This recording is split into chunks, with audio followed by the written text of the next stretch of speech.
বাতাসে ভাসছে কাশফুল, তার পাশেই শেষ বিকেলের নদী। সূর্য ডুবছে পদ্মার বুকে রাঙা আলো মেখে। হ্যাঁ, গড়াইয়ের তীরে যেন প্রকৃতির কবিতা লেখা হয় প্রতিদিন।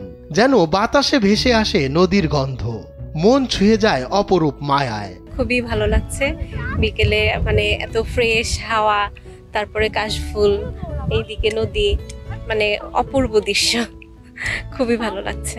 কুষ্টিয়ার হরিপুরে পদ্মা ও গড়াই নদীর মিলনস্থলে প্রতিদিন বাড়ছে দর্শনার্থীদের ভিড়।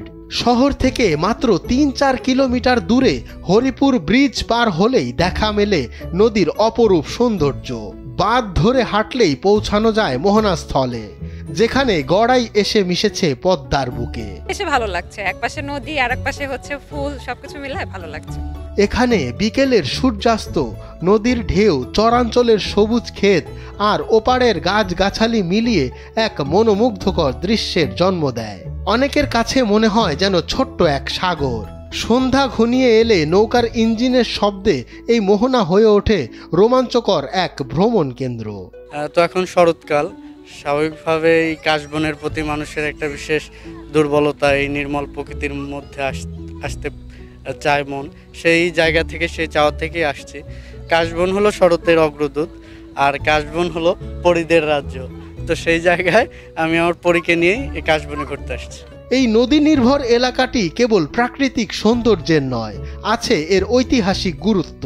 এখান থেকে একটু দূরেই লালন শাহ সেতু, হার্ডিঞ্জ ব্রিজ ও তাপ বিদ্যুৎ কেন্দ্র, যা দর্শনার্থীদের কাছে অন্যতম আকর্ষণীয় স্থান। তো আমরা যদি নিজেরা সংরক্ষণ করতে পারতাম তাহলে মনে হয় আরো বেশি ভালো লাগতো ঘুরতে আসে। যাই হোক, তারপরেও আলহামদুলিল্লাহ, যেহেতু নদী আর একদিকে যেমনই হোক কাশফুল আছে, ভালো লাগছে।